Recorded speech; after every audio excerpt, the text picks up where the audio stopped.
Bring him to me now. He is not ready. He hired a nanny for his son, but she had a hidden mission. The music box was missing 3 teeth from its brass comb, and Isabella Romano was counting them by touch, in the dark, under a stranger's bed.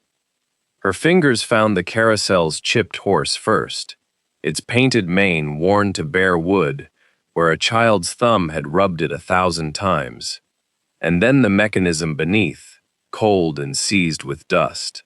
She did not turn on the light. Lights brought questions.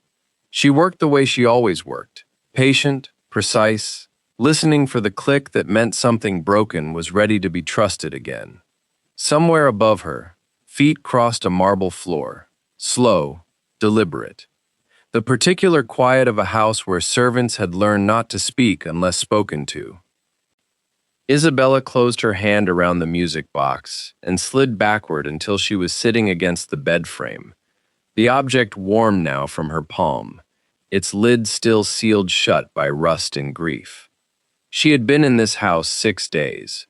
She had told everyone she was here to teach a silent 8-year-old his letters and his lullabies. That was true. It was also not the whole truth.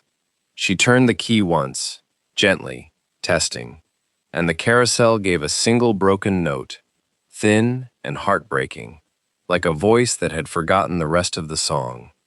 Footsteps stopped outside the door.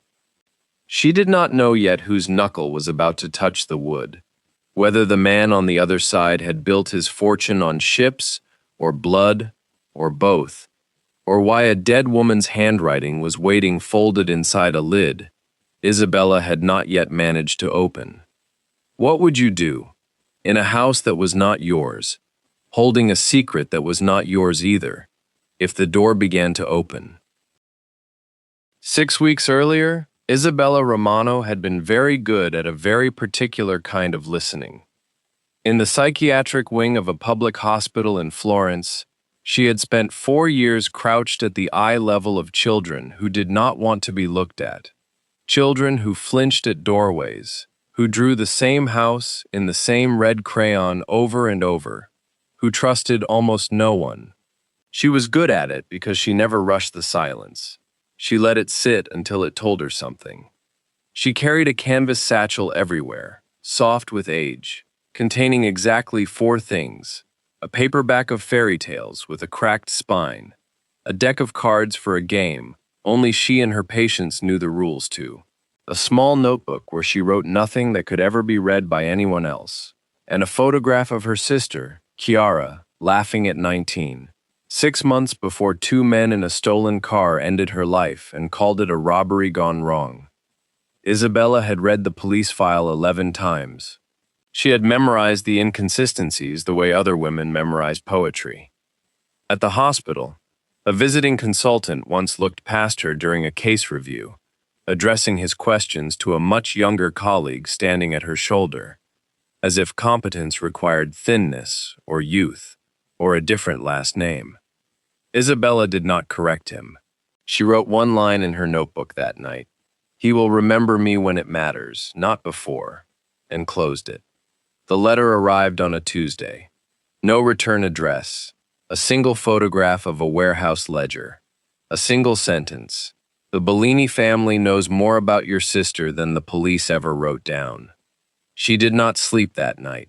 By the following week, she had a new name for public use: Sofia Conti, a nanny's credentials built from 4 years of real, unfaked expertise, and an interview scheduled at a private estate on Lake Como, where a man named Alessandro Bellini was said to trust no one enough to keep staff longer than a season. She packed the satchel. She left the photograph of Chiara at the bottom, beneath the cards. The gate at the Villa Bellini was taller than any door she had ever knocked on. When it opened, she did not think about power. She thought only, somewhere behind these walls is the truth, and a child who needs someone to sit with his silence. She walked in. They told her the boy did not speak. They did not tell her he collected dead moths on the windowsill of his room, arranged by wingspan, like a boy cataloging everything that had once been alive and now was only beautiful. Isabella found Leonardo Bellini sitting cross-legged on the marble floor of the villa's east wing, unmoving in a slant of lake light, a chessboard in front of him with no opponent. She did not crouch to his height the way most adults performed sympathy. She simply sat, cross-legged too, on the cold floor across from him, and moved a pawn. "Wrong opening," said a voice behind her, low, unhurried, edged with something that was not quite a warning. "He plays the Sicilian." She did not startle. She glanced up at the man in the doorway, tailored charcoal suit, a scar tracing pale beneath his jaw, eyes the flat blue of the lake in December, and said only, "Then I'll lose interestingly," before returning her attention to the board. Leonardo's mouth twitched. Not a smile, the ghost of one. Alessandro Bellini had watched 11 nannies enter this room in 2 years. 11 of them had knelt. 11 of them had used the soft, performing voice adults use on children they secretly find inconvenient. None of them had made his son's mouth move at all. He said nothing else. He stood in the doorway the way he stood in every doorway of his life, as a man cataloging threats, and found, for the first time in 2 years, that he did not know what to catalog Isabella as. "You didn't ask permission to sit on my floor," he said finally. "You didn't ask permission to interrupt my game," she answered, not looking up. The silence that followed was not hostile. It was the silence of a man recalibrating. He turned and left without another word. No instruction, no dismissal, no explanation. Later she would learn this was how Alessandro Bellini made every decision that mattered. Alone, in motion, telling no one until it was already done. She had no way of knowing yet that she had just become the 12th nanny of the Villa Bellini, and the first one he intended to keep. What would you do if the most dangerous man in the room walked away without telling you whether you'd passed his test or failed it? The music box arrived in her hands by accident, the way most important things did. She found it under Leonardo's bed while collecting a wandering sock, its carousel horses chipped, its mechanism silent. When she went to return it, the boy's face did something she had not yet seen. Fear, quick and total, as though she had found a bone buried in a garden. He did not speak. He simply took it from her and held it against his chest until his knuckles paled. She did not ask what it was. She only said, "I can fix the sound, if you'll let me," and left it at that. It took her 4 evenings, working by lamplight at the small desk in her room, to loosen the seized comb without forcing the lid. Leonardo watching from the doorway each night, a little closer than the night before, until on the 4th evening he sat beside her and handed her the tiny screwdriver himself, wordlessly, like a boy passing a scalpel to a surgeon he had decided to trust. Alessandro Bellini did not knock. He never knocked, but he stopped in his own hallway that week for reasons he did not examine, because through the crack of a door, he saw his son's shoulder pressed against a nanny's arm, both of them bent over a broken toy with the seriousness of men diffusing something dangerous. He gave every member of his staff a Christmas bonus that year. He gave every guard on the estate an extra day off in December.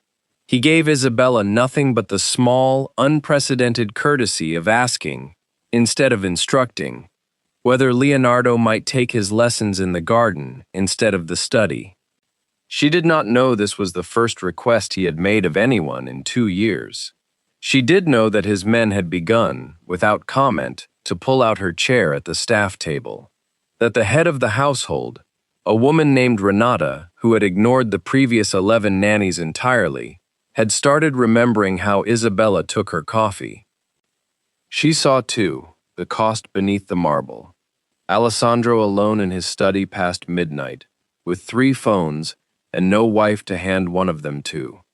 The way he touched the scar under his jaw when he thought no one was watching, an old wound he still argued with. It was in the garden that same week that she first met Marco DeSantis, the family's head of security. Warm-voiced, quick to laugh, the kind of man who remembered the names of gardeners. He complimented her patience with the boy.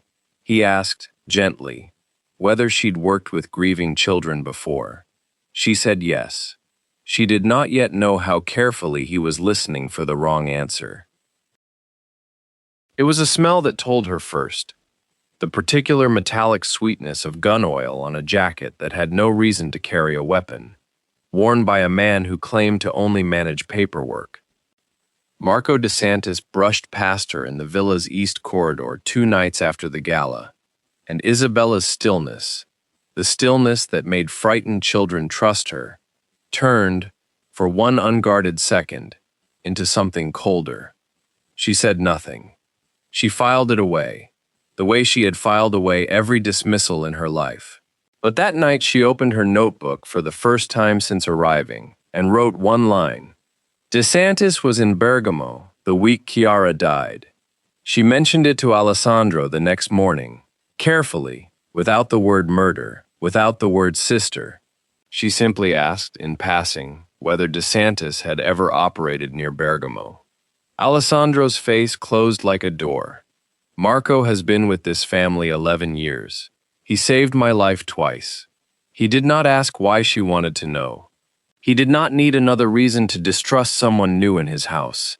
He had built his entire life on the assumption that trust was a wound waiting to open, and Isabella had just, without meaning to, pressed against the oldest one. She stayed anyway.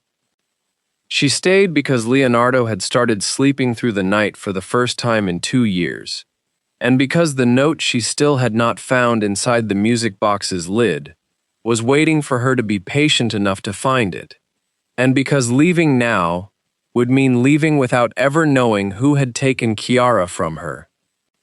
Alessandro made his own choice that week, one that revealed more than he intended. He told Renata, without explanation, that Isabella's contract was no longer seasonal, permanent staff, a designation he had given no one since his wife died. He did not tell Isabella why.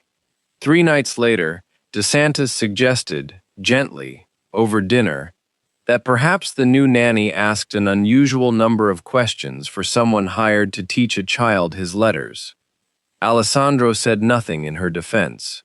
He only watched her across the table, his jaw tight with the old, practiced suspicion of a man who had never once been wrong about who to fear, until now, perhaps, when he could not tell which fear was correct.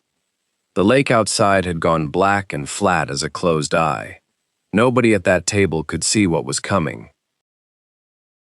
She found the discrepancy the way she found everything, by refusing to stop looking after everyone else had. It was a shipping ledger, left open on DeSantis's desk when she brought Leonardo to return a borrowed book. She was not searching. She simply noticed, the way she noticed everything, that a manifest dated the week of Chiara's death listed a Bergamo warehouse under a name she recognized from the anonymous photograph that had started all of this. She did not confront him. She did not run to Alessandro. She copied the manifest number onto her palm and pen, the way she used to memorize a frightened child's exact words before they vanished from memory, and she went back to Leonardo's lesson, as if nothing in the world had shifted. That night, alone, she finally worked the last of the rust from the music box's lid. It opened with a small, tired sigh, and there, exactly as the anonymous letter had promised without knowing it, was a folded square of paper in a dead woman's handwriting. If anything ever happens to me, trust the woman who makes Leonardo smile again. She will lead you to the truth. Written months before Leonardo's mother died, long before Isabella had ever set foot in this house. She sat very still for a long time, the carousel note ringing faint and unfinished in the dark, understanding at last that she was not the only woman in this house who had once suspected Marco DeSantis of something monstrous, and that the first woman to suspect him had not survived long enough to say his name aloud. Later, in a rare unguarded moment in the garden, DeSantis told her, almost kindly, almost like a confession, that he had never intended for Chiara Romano to die. She found the ledgers by accident. I gave her every chance to walk away. His voice did not shake. There was, for one strange second, something that looked almost like regret crossing his face, gone as quickly as it came. It did not make him less dangerous. It made him unbearably human, which was worse. Isabella did not react with fury. She thought of 11 silent children she had once sat across from, and how the ones who survived their grief were the ones who acted with their eyes open, not their hearts on fire. She closed the music box gently and went to find Leonardo. She did not wait for Alessandro. The charity gala at the Villa Bellini's marina drew half the province's elite that night, and Isabella moved through the crowd in a borrowed navy dress, the folded note from the music box sewn into the lining of her sleeve, waiting for the one moment she needed. She found it when DeSantis stepped onto the terrace to greet a shipping partner from Bergamo, the same name from the manifest. Isabella walked directly to them, smiling the smile that had once calmed a room of frightened children, and said, loudly enough for 3 of Alessandro's men to hear, "Signor DeSantis, I believe you have some paperwork you owe my late sister an explanation for." The terrace went silent, the particular silence of a room realizing something has already gone wrong before it fully understands what. DeSantis's smile did not move, but his hand did, reaching for something beneath his jacket. Isabella did not step back. "Chiara Romano," she said, steady, unhurried, "was my sister. You have been waiting 2 years for someone to forget that. I never did." That was when Alessandro arrived, not to save her, but to finish what she had already set into motion, stepping between DeSantis and the guests with the flat, final calm of a man who had just understood, in one terrible instant, exactly who had been lying to him for years. "Put your hand where I can see it, Marco," he said, and something in his voice made every guard on that terrace turn toward his old friend instead of the woman beside him. Leonardo, who was not supposed to be awake, stood in the villa's glass doorway in his pajamas, gripping the repaired music box in both hands, watching everything with the wide, unblinking attention of a child who misses nothing. DeSantis's guards hesitated. The audience mattered, and the audience was choosing sides. In the pause before it broke fully open, Isabella lifted her voice once more, quiet enough that only Alessandro heard it. "Your son already knew who to trust. You just needed proof." Then Leonardo, silent for 2 years, said one word into the stunned quiet of the terrace, "Papa," and the sound of it stopped every hand on that terrace from reaching for a weapon at all. Have you ever watched the truth arrive, not with a shout, but with a single word someone had been saving for the right moment? DeSantis's arrest was quiet after that. His guards, watching a child speak for the first time in 2 years, did not move to stop it. 3 weeks later, the music box sat on the windowsill of Leonardo's room, its carousel horses freshly painted, playing all the way through for the first time since his mother had wound it last. Isabella stood in the doorway, not sneaking, not hiding anything now, watching Leonardo teach the tune's rhythm to a stuffed rabbit with the solemn patience of a boy who had decided the world was safe enough to be gentle with again. Alessandro appeared beside her without a word, the way he always had, except now his silence carried something new. Not suspicion, but the particular quiet of a man who had run out of reasons to guard himself. He did not make a speech. He reached over and took her hand, simply, the way you take something you've decided you are no longer willing to put down. Leonardo looked up at both of them and, for the first time in 2 years, laughed. A real laugh, unguarded, at nothing in particular except the sound of the carousel finishing its song. That evening, Isabella sat on the floor of the East Wing exactly where she had first knelt across a chessboard from a silent boy. The lake outside had gone the color of the December sky, and somewhere behind her, Footsteps crossed the marble, no longer cataloging threats, only coming to sit beside her. She turned the music box's key one last time, and this time, every note came through whole. Isabella walked into that house, believing the truth was the only thing she owed her sister. She left it, having learned that some truths only surface once someone decides to stop guarding their heart long enough to hear them.